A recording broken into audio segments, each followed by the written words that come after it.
Hello there, this is Nigel Edwards at UK Hypnosis and Coaching, and this video today is about the sorts of things that trigger off stress and anxiety. Are you one of those people that suffers from daily stress and anxiety and would like to be able to adopt something that will help you deal with that in a much more calmer way? Great.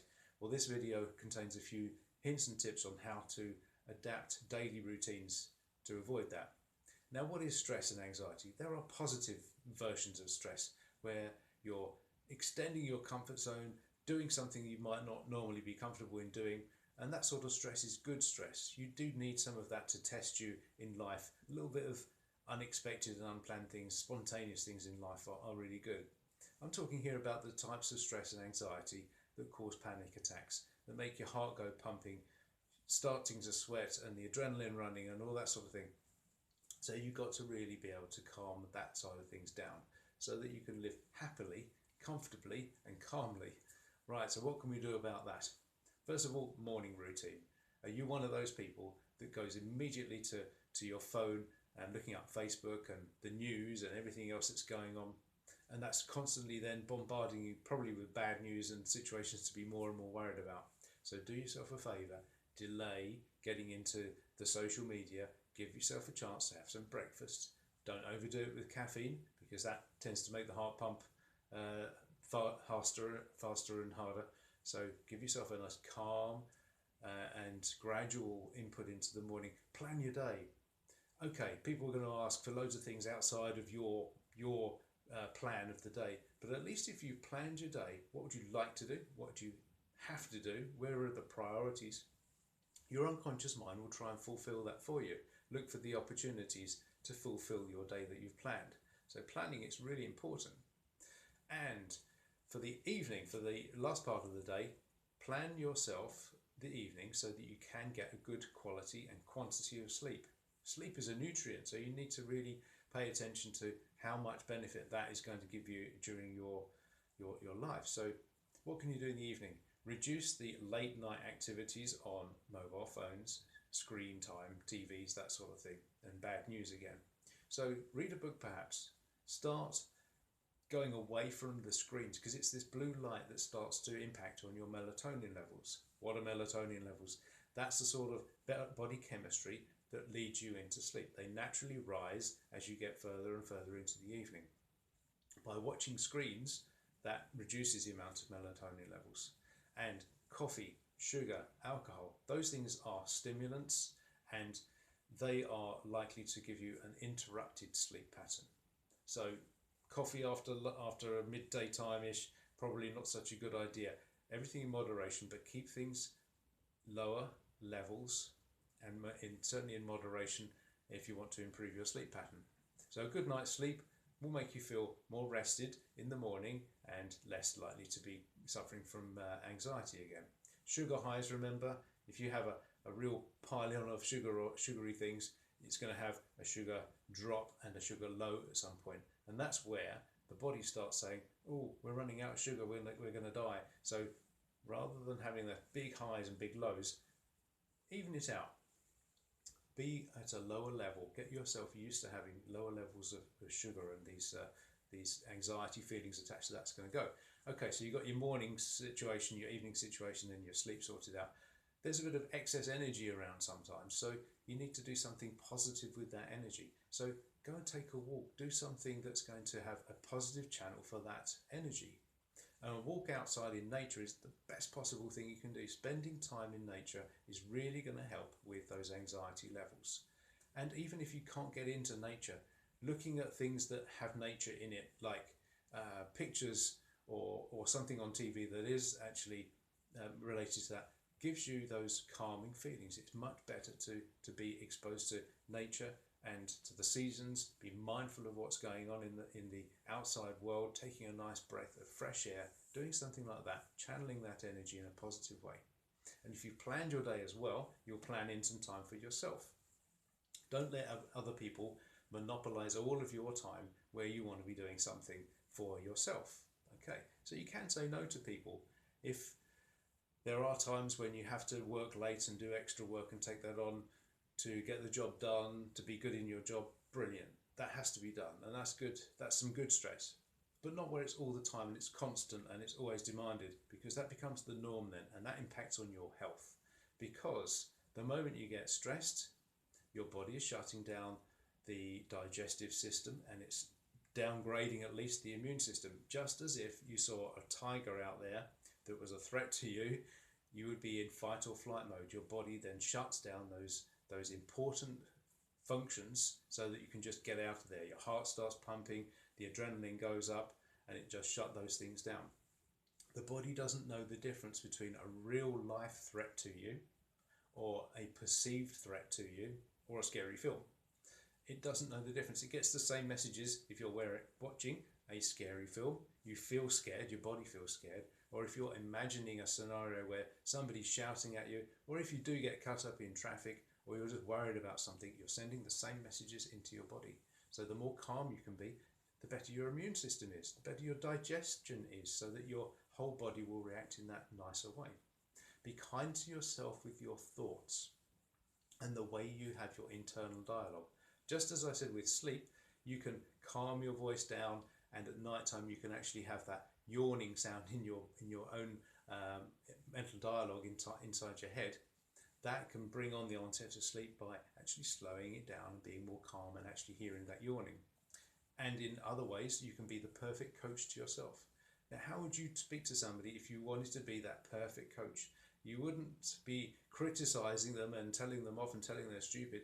People don't do that if they're a good coach. So be a good coach to yourself as well. Talk to yourself in a positive, calm, and really encouraging way so that you will achieve what you want to achieve with that best possible internal coach, which is you, inside your head, being calm. Now, if you really want to be calm, slow the voice down. Make it sound calm. Rather than 100 miles an hour, what if this, what if that? Calm it down. And these what if situations, rather than feeding this film in your head with all that energy about what if that happens and what if that happens, concentrate on what you'd like to happen. And by visualizing what you'd like to happen, you're more likely to engage in the opportunities that come up to get there. These might be naturally occurring opportunities.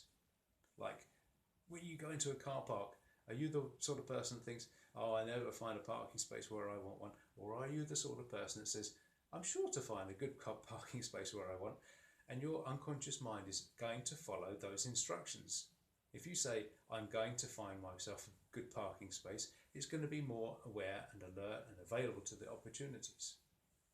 Okay, so you can speak to yourself in a calmer, slower tone of voice, slow it down, and you will be more calmer as a result of it, especially when it comes to the evening time, slowing that voice down rather than being 100 miles an hour. Okay, setting boundaries to other people. You know that you can set boundaries and remind them of your boundaries. If you set boundaries when you are making time for yourself, make sure that you remind people, this is my time.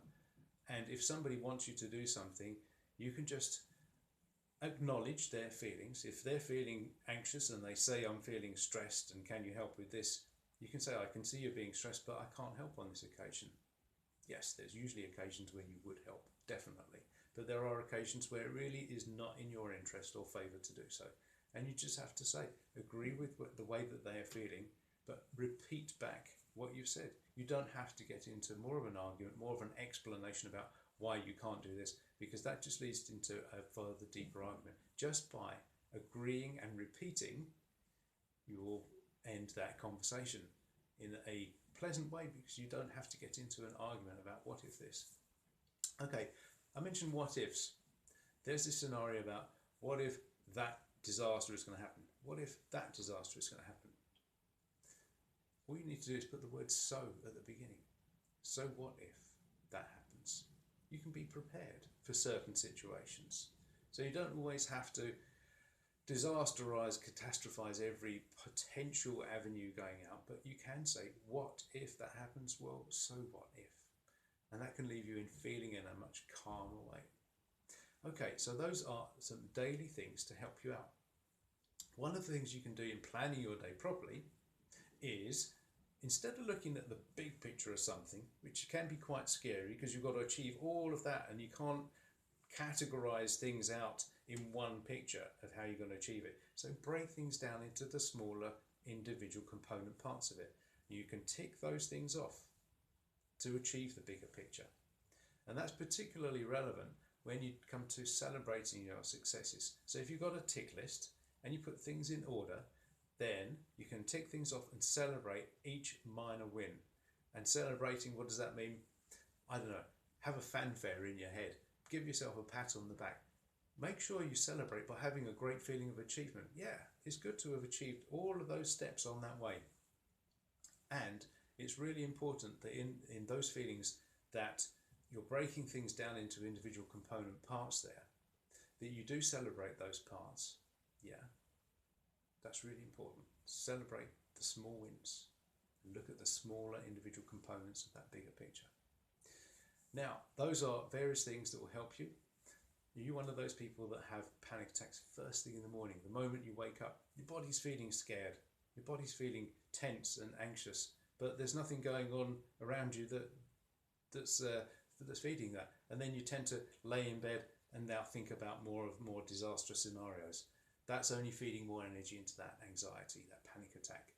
So what you need to do is give the body a reason to get up and a reason to understand why it's feeling in that way. In other words, getting up, brushing that feeling off, looking around, say, okay, actually, there's nothing dangerous or threatening going on right now. That must be a feeling, instead of anxiety, of excitement. Whatever time it is, break the cycle by doing this, brushing it off. Now concentrate on something exciting that's going to be coming up, something empowering.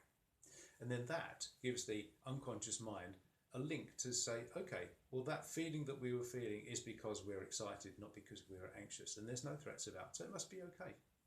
So by going on something positive, that's going to be a much more empowering thing. And you can have what we call an awesome anchor or an empowering anchor. Think about a situation where you felt really, really empowered, really happy, something went really well, you achieved something, and put your ring finger and your thumb together of your non-dominant hand. Now I like the word awesome. Whatever feeling you can create, that's that wonderful moment, and whatever word is meaning to you, use it.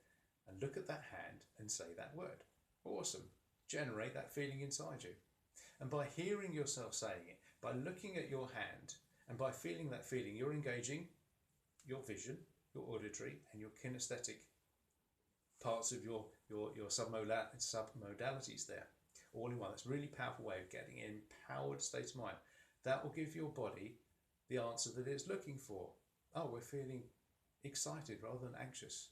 Those feelings are quite similar, aren't they?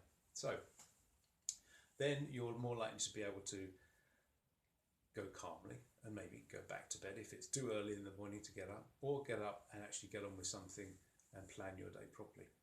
So those are a few things to help you break the cycle of stress and anxiety, to understand it a little bit better. And if you want to work with me for some deeper rooted anxiety relief, we can overcome fears and phobias, stresses and anxieties. This is Nigel Edwards at UK Hypnosis and Coaching. The website, ukhypnosisandcoaching.co.uk. There's a booking page, and you can have a free strategy call so we can talk together to work out how I can help you. So I hope you find that helpful. Lots of other videos on the YouTube channel. Please like and subscribe, and there's more to come of this sort of thing. And thank you very much. Bye.